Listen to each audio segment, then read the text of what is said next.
The remains of the late ambassador are expected back in the country by Friday.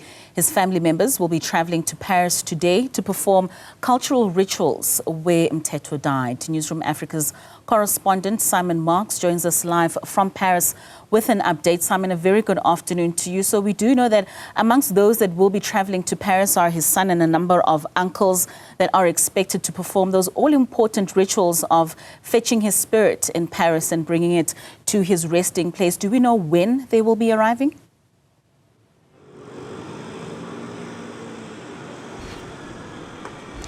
As we've heard from Zianda, the ambassador's only son will be arriving here tomorrow morning, so that'll be Wednesday morning Paris and Johannesburg time.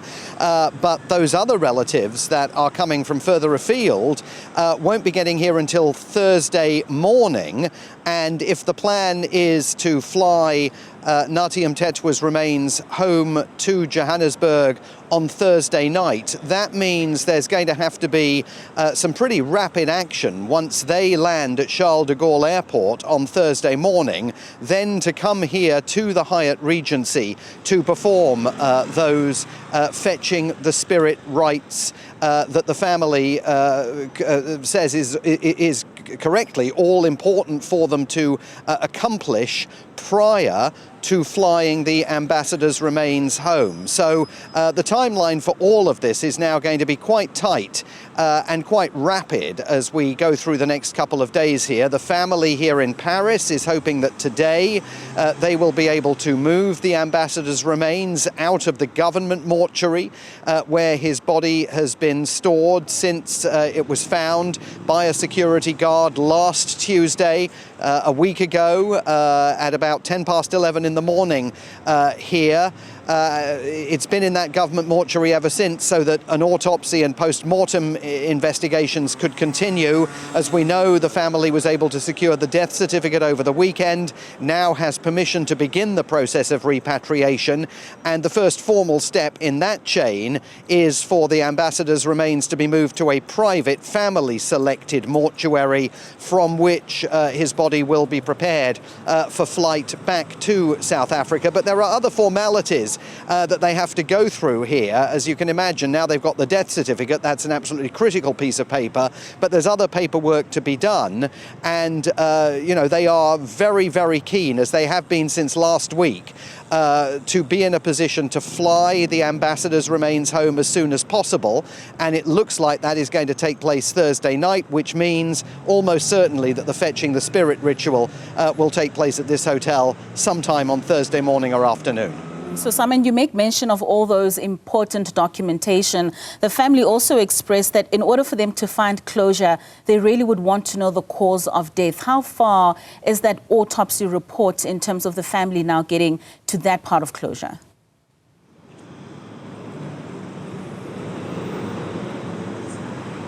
Well, it's very unclear. I mean, the autopsy is complete, and French authorities certainly will be finalising all of that documentation. But where that autopsy and the report goes from there is unclear.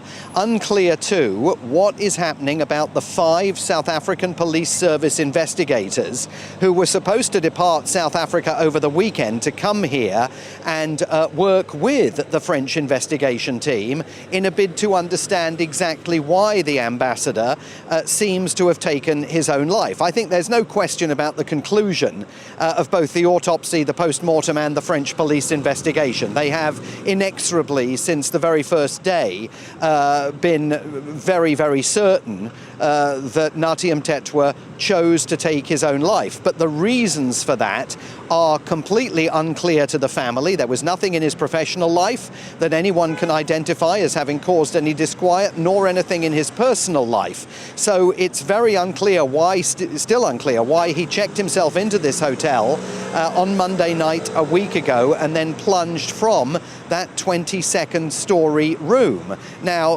those South African police investigators were supposed to arrive over the weekend. They did not. Yet we know they're still in South Africa, as far as we can tell.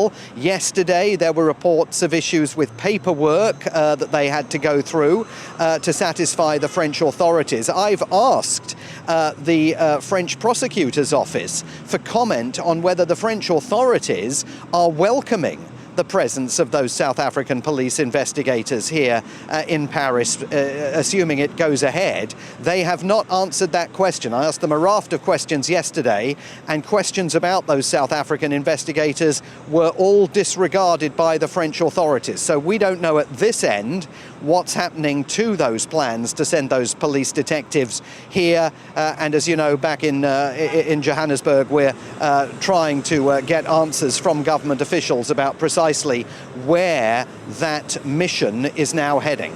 Lastly, Simon, I mean, we know that his widow, Philisiwe Buthelezi Mthethwa, will be making that very difficult and last trip with his remains on Thursday. You've been keeping a very close contact with the family members. Do you know how she's been holding up over the last couple of days?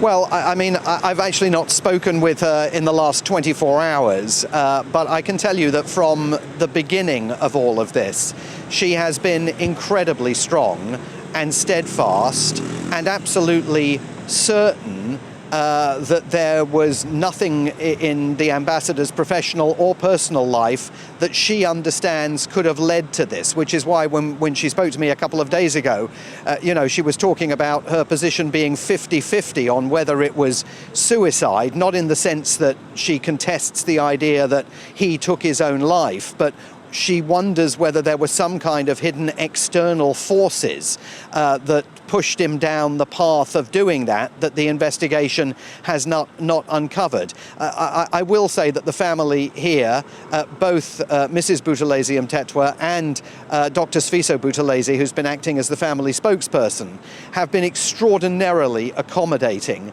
for reporters here. I mean, there is nothing more challenging for any family than to have to deal with the intrusion of media under circumstances like this, and they have been extraordinarily cooperative. She has been communicative privately. She's not willing at this point, I think, to give any television interviews, may not choose to do that until she returns to South Africa.